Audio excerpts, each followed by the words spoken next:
High dears, welcome back to RK next. ഞാൻ നിങ്ങളുടെ സ്വന്തം ഏസാർ മിസ് ആണ്. അപ്പൊ മക്കളെ, നമ്മുടെ +2 മാർക്ക് ഏറ്റവും കൂടുതൽ നഷ്ടപ്പെടാൻ ചാൻസ് ഉള്ള ഒരു കാര്യം നമ്മുടെ 1 മാർക്ക് ക്വസ്റ്റ്യൻ ആണ് അല്ലെ. അതായത് 1 മാർക്കിന്റെ ചോദ്യങ്ങൾ നമുക്ക് ഫുൾ മാർക്ക് പോവാനും A+ നഷ്ടപ്പെടാനും ഒക്കെ കാരണമാവാറുണ്ട്. സോ 1 മാർക്ക് ക്വസ്റ്റ്യൻസിന് നമ്മൾ നല്ല ഇമ്പോർട്ടൻസ് കൊടുത്ത് തന്നെ പഠിക്കണം. കാരണം എവിടെ നിന്നാണ് ചോദ്യം വരിക എന്നുള്ളത് നമുക്ക് പറയാൻ പറ്റില്ല.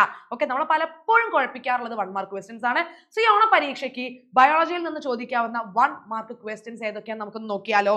യെസ്, human reproduction എന്നുള്ള first question. The enlarged end of penis called the glans penis is covered by a loose fold of skin called as. അതായത് നമുക്കറിയാം പീനസിന്റെ എൻഡ് പോർഷൻ ഇങ്ങനെ ബൾജ് ചെയ്തിട്ട് സ്വെല്ലൻ ആയിട്ട് ഇരിക്കും അല്ലെ. That is the enlarged end of penis. അതിനെ നമ്മൾ എന്താ വിളിക്കുക? ഗ്ലാൻസ് പീനസ് എന്നല്ലടാ വിളിക്കുക. It is called as glans penis. ഈ ഗ്ലാൻസ് പീനസിനെ കവർ ചെയ്തിട്ട് നമുക്ക് എന്ത് കാണാൻ പറ്റും? Loose fold of skin. അതിനെ വിളിക്കുന്ന പേരെന്താണ്? It is called as foreskin. Okay, അടുത്ത question. Choose the odd one from the following and write common features of others.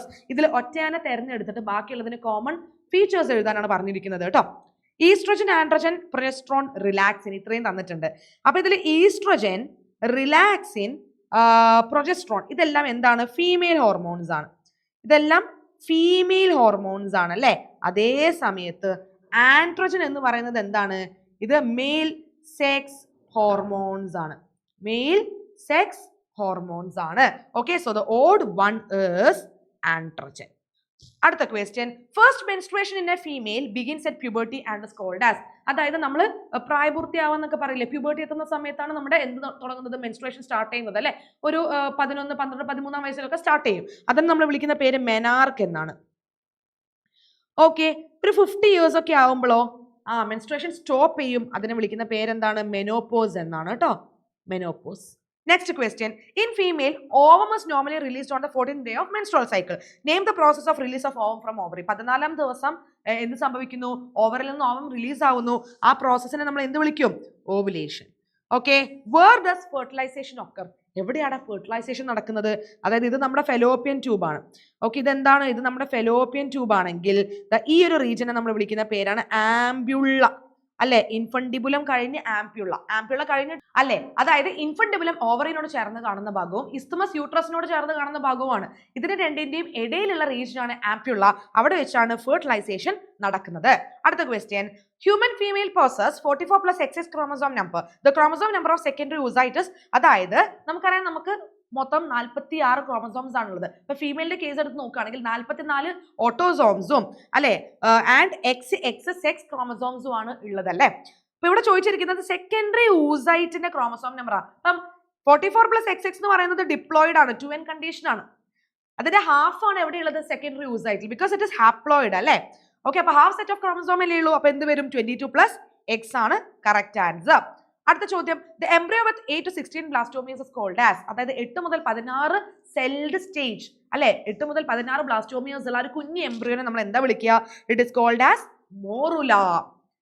The milk produce during the initial few days of lactation. അതായത് ആദ്യം ഉണ്ടാവുന്ന പല yellow coloured milk അല്ലെ, അത് കുഞ്ഞുങ്ങൾക്ക് കൊടുക്കണം, because it provides immunity. അപ്പൊ ആ മിൽക്കിനെ നമ്മൾ എന്താ വിളിക്കുന്നത്?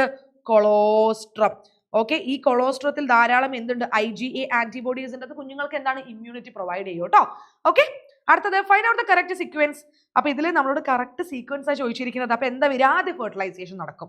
ഫെർട്ടിലൈസേഷൻ നടന്നതിന് ശേഷമാണ് നമുക്ക് സൈഗോട്ട് ഉണ്ടാവുക. ഈ സൈഗോട്ടിന് പിന്നെ മൈറ്റോസിസ് നടക്കാൻ തുടങ്ങും അല്ലെ. ക്ലീവേജ്, എന്നിട്ട് മോറുലി ഉണ്ടാകുന്നു, ബ്ലാസ്റ്റുലി ഉണ്ടാകുന്നു അല്ലെ, എന്നിട്ട് ബ്ലാസ്റ്റോസിസ്റ്റ് ഉണ്ടാവുന്നു. അതിനാണ് ഇംപ്ലാന്റേഷൻ സംഭവിക്കുക. ബ്ലാസ്റ്റോസിസ്റ്റ് ആണ് എൻഡോമെട്രിയത്തിൽ വന്ന് ഇംപ്ലാന്റ് ആവുക അല്ലെ, എന്നിട്ട് implantation.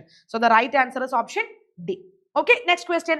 Number of spermatids produced from 25 primary spermatocytes are. അതായത് 25 പ്രൈമറി സ്പെർമാറ്റോസൈറ്റിൽ നിന്ന് എത്ര സ്പെർമാറ്റിഡുകൾ ഉണ്ടാവും?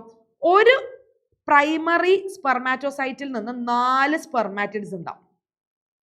അപ്പൊ 25 എണ്ണത്തിനാണെങ്കിലോ യെസ് 25 into 4 മൊത്തം 100 എണ്ണം ഉണ്ടാവില്ലടാ. 100 എണ്ണമാണ് ഉണ്ടാവുന്നത്. Right answer is 100. അടുത്തത്. Name the cells in testes which synthesize and secrete androgens. അതായത് ടെസ്റ്റസിലെ സെമിനിഫറസ് ട്യൂബ്യൂളിന്റെ പുറത്ത് കാണുന്ന പ്രത്യേകതരം സെൽസ് ആണ് എന്തുണ്ടാക്കുന്നത്? ആൻഡ്രോജൻസിനെ. ആ സെൽസിനെ നമ്മൾ എന്ത് വിളിക്കും? ലേഡിക് സെൽസ് അല്ലെ. എന്താ വിളിക്കുന്നത്? They are called as Leydig cells. ഇനി റീപ്രൊഡക്റ്റീവ് ഹെൽത്തിൽ നിന്നുള്ള ഫസ്റ്റ് ക്വസ്റ്റ്യൻ നോക്കാം. One among the contraceptive method is peculiar, find the odd one and what is the common among others. അപ്പൊ നമ്മളോട് ഇവിടെ ഓഡ് വൺ ഔട്ട് തിരഞ്ഞെടുത്ത് എഴുതാൻ പറഞ്ഞിട്ടുണ്ട് ആൻഡ് ഓൾസോ ജസ്റ്റിഫൈ ചെയ്യാൻ പറഞ്ഞിട്ടുണ്ട്. Periodic abstinence, coitus interruptus, lactational amenorrhea. Okay, ഇതെല്ലാം natural method ആണ്. ഓക്കെ, ഇതെല്ലാം എന്താണ്? നാച്ചുറൽ മെത്തേഡ് ആണ്. അപ്പൊ IUD ആണ് എന്തെന്ന് പറയുന്നത്? ഒറ്റ അല്ലെ, ഓഡ് വൺ. IUD ആണ് ഓഡ് വൺ. ബാക്കിയുള്ളതിന്റെ ഫീച്ചേഴ്സ് എന്ന് പറയുന്നത് എന്താ? They are all natural methods of contraception.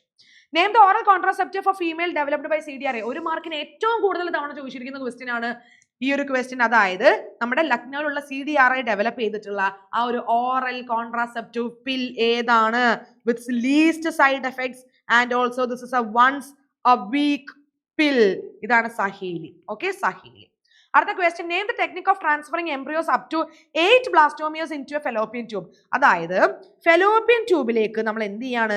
വളരെ കുഞ്ഞു എംബ്രിയോനെ, അല്ല ജസ്റ്റ് സൈഗോട്ട് ഡിവൈഡ് ചെയ്ത് തുടങ്ങിയിട്ടേ ഉള്ളൂ, 8 ബ്ലാസ്റ്റോമിയോസ് മാത്രമുള്ള ആ ഒരു എംബ്രിയോനെ നമ്മൾ എന്ത് ചെയ്യാണ്? നമ്മൾ ട്രാൻസ്ഫർ ചെയ്ത് കൊടുക്കുന്നു. അതിനെ വിളിക്കുന്ന പേരാണ് zygote intra fallopian transfer. Okay, yes. അടുത്തത്, select the relationship between the first two words and fill the blank space with a suitable word. Sterilization in male, vasectomy. അപ്പോൾ sterilization in female എന്താ വരുന്നത്? Tubectomy ആണ് വരുന്നത്, tubectomy. അടുത്ത ചോദ്യം, principles of inheritance and വേരിയേഷനിൽ നിന്നുള്ള ചോദ്യമാണ്. Identify the simple used in Pedigree analysis. അപ്പൊ പെഡിഗ്രി അനാലിസിസിന്റെ സിമ്പിൾസ് എല്ലാം ഇമ്പോർട്ടന്റ് ആണ്. കാരണം അത് 1 മാർക്കിനും 2 മാർക്കിനും 3 മാർക്കിനും ചോദിക്കാറുണ്ട്. ഒരു പെട്ടി മാത്രം വന്നാൽ അത് മെയിലാണ്. ഒരു പെട്ടി, ഒരു വട്ടം, നടുക്കെന്താ ഒരു ലൈൻ. അപ്പൊ മീറ്റിംഗ് ഓർ മാരേജ് അല്ലേ? ഓക്കെ, വട്ടം മാത്രം വന്നാൽ അത് ഫീമെയിൽ ആണ് കേട്ടോ. Genes which code for a pair of contrasting traits are known as alternate form of gene. അത് തന്നെ എന്താണ്? അലീൽ. സിമ്പിൾ ക്വസ്റ്റ്യൻ ആണ് അല്ലെ, allele. Select a female heterogametic animal from the following. Female heterogametic ആവണം. അതായത് ഫീമെയിൽ ഡിഫറെന്റ് ടൈപ്സ് ഓഫ് ഗാമീറ്റ്സിനെ ഉണ്ടാക്കുന്നു അല്ലെ. ഹ്യൂമൻ ബീങ്സിൽ മെയിൽ ആണ് ഹെറ്ററോഗാമിറ്റിക്, ഡ്രോസോഫിലയിൽ മെയിൽ ആണ് ഹെറ്ററോഗാമിറ്റിക്, ഗ്രാസ് ഹോപ്പറിൽ മെയിൽ ആണ് ഹെറ്ററോഗാമിറ്റിക്. അപ്പൊ ഫീമെയിൽ ഹെറ്ററോഗാമിറ്റിക് എന്ന് പറയുമ്പോൾ അത് ബേർഡ് ആണ്. ബേർഡ്സ് കാണിക്കുന്നത് ZZZW മെക്കാനിസം ആണ്. ഓക്കെ, അതായത് ZW എന്ന് പറയുന്നത് ഫീമെയിൽ ആണ്, മെയിൽ അല്ല കേട്ടോ. Okay, next question, which among the following is a chromosomal disorder? chromosomal disorder ഏതാണെന്നാ ചോദിച്ചത്? Colour blindness, turner syndrome, haemophilia, phenyl ketonuria. 4 option തന്നിട്ടുണ്ട് അല്ലെ. അതിൽ colour blindness, haemophilia, phenyl ketonuria ഒക്കെ മെന്റേലിയൻ ഡിസോർഡർ ആണ്. ക്രോമസോമൽ ഡിസോർഡർ എന്ന് പറയുന്നത് ടേണർ സിൻഡ്രോം ആണ്. Dash genetic disorder is also known as trisomy 21. അതായത് 21ാമത്തെ ജോഡി ക്രോമസോം 2ആയി നിൽക്കുന്നതിന് പകരം ഇങ്ങനെ 3ആയി നിൽക്കുന്നു. അതാണ് ഡൗൺ സിൻഡ്രോം. ഓക്കെ അല്ലേ? Yes. And the last question, dash is a metabolic disorder that occurs due to the lack of an enzyme that converts phenylalanine to tyrosine. Phenylalanine tyrosine ആക്കി മാറ്റുന്ന എൻസൈം. ആ enzyme actually absent ആവുമ്പോഴാണ് ഈ ഒരു രോഗം വരുന്നത്. കാരണം എൻസൈമിനെ ഉണ്ടാക്കുന്ന ജീൻ ഉണ്ടാവില്ല, അത് ഡിഫക്റ്റീവ് ആയി പോകുന്നുണ്ട് അല്ലേ. Okay, yes. അപ്പം അത് ഏത് എൻസൈം ആണ്? Phenylalanine hydroxylase. ഡിസോർഡർ ഏതാണടാ? That is phenylketonuria. Okay, yes. അപ്പൊ നമ്മൾ ഈ 3 ചാപ്റ്ററിൽ നിന്നും ഏകദേശം 20ഓളം 1 മാർക്ക് ക്വസ്റ്റ്യൻസ് ഇതിനോടകം ചെയ്തു, നമ്മൾ പഠിച്ചു കഴിഞ്ഞു. അപ്പൊ നിങ്ങൾക്ക് ഏകദേശം 1 മാർക്ക് ക്വസ്റ്റ്യൻസ് എങ്ങനെ വരും എന്നുള്ളൊരു ഐഡിയ കിട്ടിയിട്ടുണ്ടാവില്ലേ? അപ്പൊ നന്നായിട്ട് ഇരുന്ന് പഠിക്കാൻ, നമുക്ക് ഈ എക്സാം തകർക്കണം അല്ലെ. അപ്പൊ ഇതുപോലുള്ള വീഡിയോസ് ആയിട്ട് ഞാൻ ഇനിയും വരുന്നതായിരിക്കും. സോ ചാനൽ സബ്സ്ക്രൈബ് ചെയ്യാൻ മറക്കരുത്, ലൈക്ക് ചെയ്യാൻ മറക്കരുത്. നിങ്ങൾക്ക് ഏതെങ്കിലും പെർട്ടിക്കുലർ വീഡിയോസ് വേണമെങ്കിൽ കമന്റ് ചെയ്യുക. നമുക്ക് ഇനിയും കാണാം. Till then Tata.